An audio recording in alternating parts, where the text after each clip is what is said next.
എത്രത്തോളം പ്രതീക്ഷയോടെയാകും നമ്മുടെ കുട്ടികൾ ഓരോ പരീക്ഷ വീഴുന്നത്?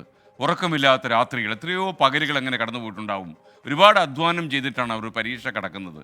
ഞാൻ ഈ പറഞ്ഞു വരുന്നത് നീറ്റ് പരീക്ഷാഫലത്തെക്കുറിച്ചാണ്. വിവാദമായ നീറ്റ് പരീക്ഷയിൽ ഗ്രേസ് മാർക്ക് ലഭിച്ച വിദ്യാർത്ഥികൾക്ക് വീണ്ടും പരീക്ഷ നടത്താൻ പോകുന്നു എന്ന വാർത്ത വന്നു. 1563 വിദ്യാർത്ഥികൾ വീണ്ടും പരീക്ഷ എഴുതാൻ അവസരം നൽകുമെന്നാണ് നാഷണൽ ടെസ്റ്റിംഗ് ഏജൻസി സുപ്രീം കോടതിയിൽ പറഞ്ഞത്. പരീക്ഷയിൽ അട്ടിമറികൾ നടന്നിട്ടില്ല എന്ന് കേന്ദ്ര വിദ്യാഭ്യാസ വകുപ്പ് മന്ത്രി ധർമ്മേന്ദ്ര പ്രധാൻ വ്യക്തമാക്കിയിരുന്നു. അതേസമയം നീറ്റ് പരീക്ഷ ക്രമക്കേട് പ്രതിഷേധിച്ച് വിദ്യാർത്ഥി സംഘടനകൾ നടത്തിയ മാർച്ച് ഇന്ന് പലയിടത്തും അക്രമാസക്തമായി. നീറ്റ് പരീക്ഷാ ഫലം പുറത്തുവന്നതിന് പിന്നാലെ തുടങ്ങിയ വിവാദങ്ങൾ ഇനിയും അന്ത്യമില്ലാതെ തുടരുകയാണ്.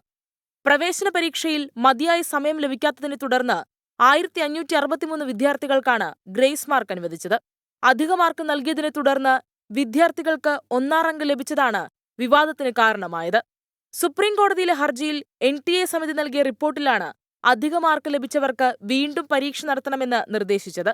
പുനഃപരീക്ഷ വേണ്ടെന്ന് വിദ്യാർത്ഥികൾ തീരുമാനിച്ചാൽ മെയ് 5-ന് നടന്ന നീറ്റ് UG പരീക്ഷയിൽ ലഭിച്ച യഥാർത്ഥ മാർക്ക് സ്വീകരിക്കാമെന്നും NTA കോടതിയെ അറിയിച്ചു.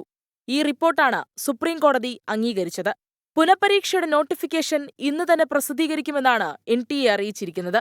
പുനഃപരീക്ഷ ജൂൺ 23-ന് നടക്കും. ഫലം ജൂൺ 30-ന് മുൻപ് പ്രസിദ്ധീകരിക്കും.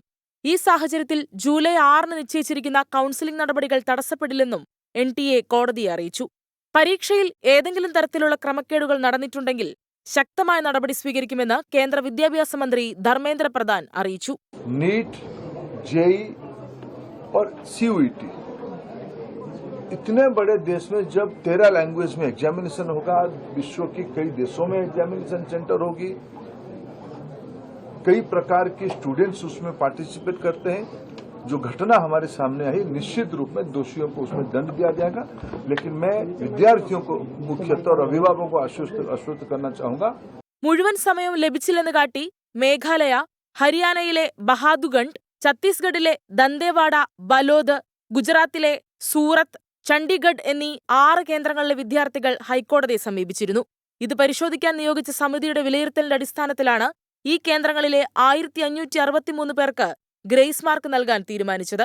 ഇവരുടെ പ്രകടനം വിലയിരുത്തിയ ശേഷം വ്യത്യസ്ത മാർക്കുകൾ നൽകിയതിനാലാണ് ചിലർക്ക് 718, 719 മാർക്ക് വീതം ലഭിച്ചതെന്നാണ് NTA വിശദീകരണം. അതേസമയം നീറ്റ് പരീക്ഷാ ക്രമക്കേടിൽ ശക്തമായ പ്രതിഷേധവുമായി SFI രംഗത്തെത്തി.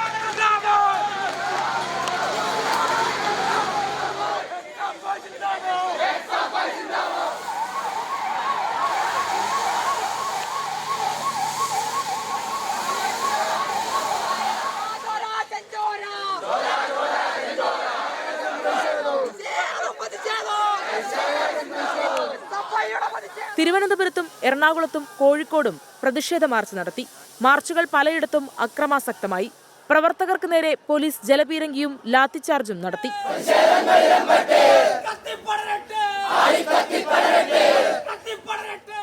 News desk 24.